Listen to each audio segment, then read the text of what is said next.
Finally ಅದೇ Vishnu sir ಸಮಾಧಿ ಧ್ವಂಸ ಆಗಿದಂತ ಘಟನೆ ನೋಡಿದ್ರಿ. ಸೊ ಅಂದ್ರೆ ಒಬ್ಬ ಮೇರು ನಟರಿಗೆ ಈ ರೀತಿ ಆಗಬಾರ್ದು ಅಂತ ಒಬ್ಬ ಕಲಾವಿದರಾಗಿ ಸ್ಪಂದಿಸುವಂತ ರೀತಿ ನೀವು ಹೇಳುವಂತಂದ್ರೆ ಜೊತೆಗೆ ಕರ್ನಾಟಕ ರತ್ನ ಕೊಡ್ಬೇಕನ್ನೋಂತ ವಿಚಾರ ಕೂಡ ಕೇಳಿ ಬರ್ತಾ ಇರ್ತಕ್ಕಂಥದ್ದು. ಆಗ್ಲೇ ಹೇಳ್ತಾ ಇದ್ರಿ ಅಂದ್ರೆ ಯಾವಾಗಲೂ ಕೊಡ್ಬೇಕಿತ್ತು ಅಂತ, ಏನ್ ಹೇಳ್ತೀರಿ? ಅಂದ್ರೆ ಸಿ ಅದನ್ನ ಮೊದಲು ಹೊಡೆದಿದ್ದೇ ನಮ್ಮೆಲ್ರಿಗೂ ಇಟ್ ಇಸ್ ವೆರಿ ಎಮೋಷನಲ್. ಅದು ಯಾರಿಗೂ ಗೊತ್ತಿಲ್ಲದೆ ಆಗಿದೆ ಇನ್ನೂ ಜಾಸ್ತಿ ಎಮೋಷನಲ್. ಏನು ಸಡನ್ ಆಗಿ ನೀವೆದ್ದಾಗ ಈ ತರ ವಿಷಯಗಳನ್ನ ನೋಡಿದಾಗ ಅಯ್ಯ ಏನ್ ಹಿಂಗ್ ಮಾಡ್ಬಿಟ್ರಲ್ಲ, ಯಾಕೆ ಹಿಂಗ್ ಮಾಡಿದ್ರು ಅನ್ನೋ ಪ್ರಶ್ನೆಗಳು ಸಾಕಷ್ಟು ಇರ್ತವೆ. ಬಟ್ ಆಗ ಉತ್ತರ ಕೊಡೋರು ಯಾರು ಅದಕ್ಕೆ?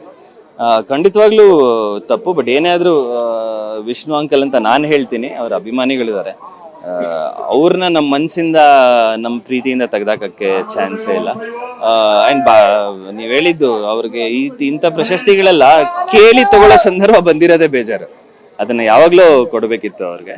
ಬಟ್ ನಮ್ಮ ಸೀನಿಯರ್ ಈಗ ದೀಪಣ್ಣ ಕೂಡ ಅನೌನ್ಸ್ ಮಾಡಿದ್ರು ಅದೊಂದು ಮೆಮೋರಿಯಲ್ ಮಾಡ್ತಿದೀವಿ ಅಂತ. ಮೊನ್ನೆ ಇನ್ನೊಂದು ಚರ್ಚೆಯಲ್ಲಿ ಹೇಳ್ತಿದ್ರು, ಒಂದು ಲೈಬ್ರರಿ ಮಾಡ್ತಾರೆ, ಒಂದು ಮೆಡಿಟೇಷನ್ ರೂಮ್ ಇರುತ್ತೆ ಅಂತ. That is a beautiful step. ಆ ಥರ ನಮ್ಮ ಸೀನಿಯರ್ಸ್ ತಗೊಳ್ತಾ ಇರೋದು. ಅಂಡ್ ಆಲ್ವೇಸ್ ಅಂಡ್ ವಿಷ್ಣು ದಾದಾ ಇಲ್ಲೇ ಇರ್ತಾರೆ ನಮ್ಮೆಲ್ರಿಗೂ.